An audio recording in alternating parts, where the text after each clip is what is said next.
Hello everyone, welcome back to my channel. यहाँ पे क्या है, सेंट्रल रिजर्व पुलिस फोर्स यानी कि सीआरपीएफ की तरफ से बहुत ही जल्द नोटिफिकेशन आउट होने वाला है। मेल और फीमेल कैंडिडेट्स की वैकेंसीज़ के लिए एएसआई और हेड कांस्टेबल के लिए बहुत ही जल्दी ये वैकेंसीज इसकी आने वाली है। तो सारी डिटेल में समझते हैं। आप इसकी पढ़ाई की तैयारी अभी से कर सकते हैं क्योंकि बहुत सारे लोग हैं जो सीआरपीएफ में जाना चाहते हैं। तो हम देखेंगे क्या सैलरी वगैरह का लेवल रहता है। अगर आप असिस्टेंट सब इंस्पेक्टर की बात करें तो लेवल 5 पे सैलरी होती है 29,200 से लेके 92,300 के बीच में, और हेड कांस्टेबल की लेवल 4 पे होती है 25,500 से लेके 81,100 रुपये के बीच में। एज लिमिट की बात करें तो 18 से 25 साल के बीच में अगर आपकी एज है तो आप इसके लिए एलिजिबल हो पाते हैं। एजुकेशन इसमें क्या है, इसमें 12th पास के लिए है। पर इस बार जो वैकेंसीज निकलने वाली है 10th और 12th दोनों ही कैंडिडेट्स के निकलने वाली हैं, दोनों तरीके के कैंडिडेट से निकलने वाली हैं। 10th अगर आपने कर रखी है तो भी इसके लिए अप्लाई कर पाएंगे, 12th कर रखी है तो भी इसके लिए आप अप्लाई कर पाएंगे। आप अप्लाई कैसे करेंगे, इनकी ऑफिशियल वेबसाइट का लिंक है तो वहाँ से आप इसके लिए अप्लाई कर पाएंगे।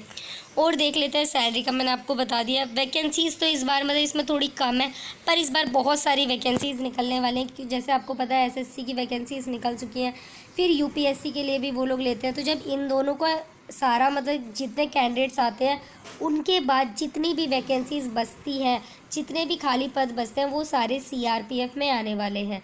और आपको बहुत ही इसकी तैयारी कर लेनी है अगर आप इसके लिए जाना चाहते हैं। इसमें अगर आप इंटरेस्टेड हैं तो आप ये वीडियो पूरी ध्यान से देखना कि इसमें कैसे कैसे क्या क्या एलिजिबिलिटी क्राइटेरिया रखा जाता है। तो SC/ST वालों के लिए 5 साल का रिलैक्सेशन होता है, OBC वालों के लिए 3 साल का होता है, एक्स सर्विसमैन वालों के लिए 3 इयर्स रहता है, डेडिकेशन ऑफ मिलिट्री सर्विस और भी यहाँ पे दे रखा है। और यहाँ पे देख लेते हैं और इम्पॉर्टेंट बहुत सारे पॉइंट्स है कि क्वेश्चन कैसे आते हैं, पेपर किस तरीके से होता है इसका, तो वीडियो में एंड तक बने रहना। अभी इसका जैसे ही ऑफिशियल नोटिफिकेशन आएगा आप मेरे चैनल को सब्सक्राइब करके रख सकते हैं। मैं जैसे ही ऑफिशियल नोटिफिकेशन आउट होता है मैं आपको बताती हूँ। और यहाँ पे ऑल इंडिया से सभी इसके लिए अप्लाई कर पाएंगे। आप देख सकते हैं एग्ज़ाम सेंटर जो है उसके कहाँ जाते हैं, जैसे आप जिस भी स्टेट से बिलोंग करते हैं तो हर बारी सेम होते हैं। तो आप देख सकते हैं किस स्टेट से आप हैं और आपके जो एग्ज़ाम सेंटर है वो कहाँ कहाँ जा सकते हैं।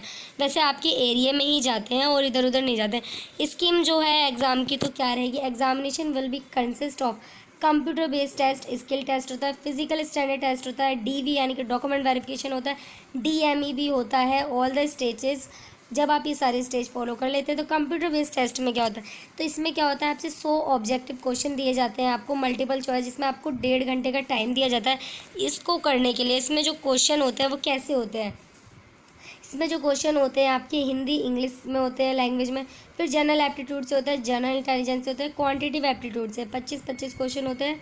पर क्वेश्चन आपका 1 नंबर का होता है, टोटल 100 नंबर के होंगे और 90 मिनट के मिलेंगे।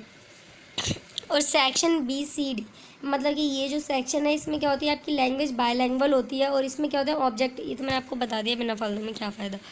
नेगेटिव मार्किंग क्या है, इसमें 0.25 नंबर की इसमें नेगेटिव मार्किंग रहती है।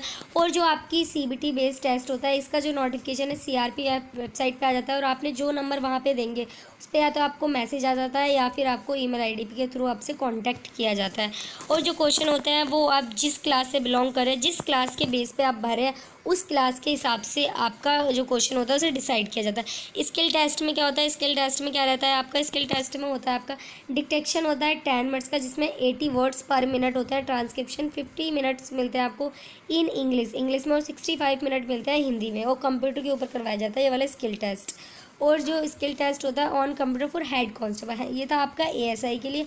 हेड कांस्टेबल में क्या होता है इंग्लिश टाइपिंग करवाई जाती है आपकी, और 35 वर्ड्स पर मिनट आपको लिखना आना चाहिए, आपकी टाइपिंग स्पीड मतलब ठीक ठाक होनी चाहिए। और अगर आप हिंदी में टाइप करते हैं तो हिंदी में क्या आपका 30 वर्ड पर मिनट होना चाहिए।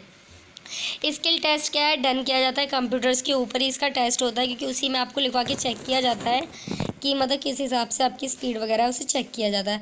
और फिजिकल स्टैंडर्ड टेस्ट में क्या होता है, इसमें क्या है अगर आप मेल कैंडिडेट से तो आपकी हाइट इतनी होनी चाहिए। पर अब जो वैकेंसीज़ आने वाली है उसमें जो 10th बेस पे होगी उसमें हाइट मैटर नहीं करेगी, उसमें हाइट मैटर ही नहीं करेगी, आपकी जितनी भी हाइट हो आप उसके लिए अप्लाई कर सकते हैं। और कुछ ऐसी भी पोस्ट आएंगी जिसमें हाइट मैटर करती है, जैसे कि फ़िलहाल ये ASI और हेड कांस्टेबल की, तो उसके हिसाब से आप अकॉर्डिंग देख सकते हैं कि हाइट कितनी मांगी जाती है, चेस्ट वगैरह कितनी रहती है।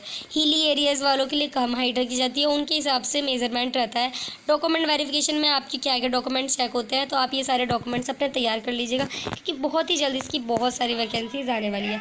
Aadhaar card, voter ID card जिसे हम पहचान पत्र भी कहते हैं, PAN card, passport, driving licence, government school, जो भी आपके ID कार्ड है वहाँ के वो, एम्प्लॉय ID अगर आप कहीं पे जॉब करते हैं तो। Candidates to be submit copies, आप क्या क्या लगाएंगे, अपनी 10th के सर्टिफिकेट, 12th के सर्टिफिकेट, और उसमें अगर आप किसी पोस्ट पे पहले रह चुके हैं तो उसके बारे में, अगर आपको रिलैक्सेशन चाहिए तो आपको कास्ट सर्टिफिकेट लगाना होगा, एज लिमिट दिखाने के लिए बर्थ सर्टिफिकेट लगाना होगा, और जो मैजिस्ट्रेट वगैरह कुछ भी होता है वो, अगर आप ESM कैंडिडेट्स हैं तो आप कुछ और भी डॉक्यूमेंट्स लगाने पड़ेंगे।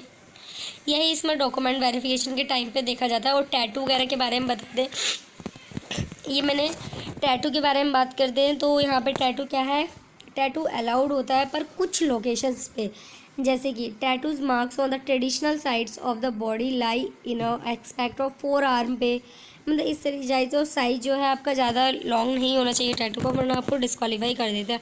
और उनकी जो फ़ीस होती है वो नॉन रिफंडेबल फ़ीस होती है।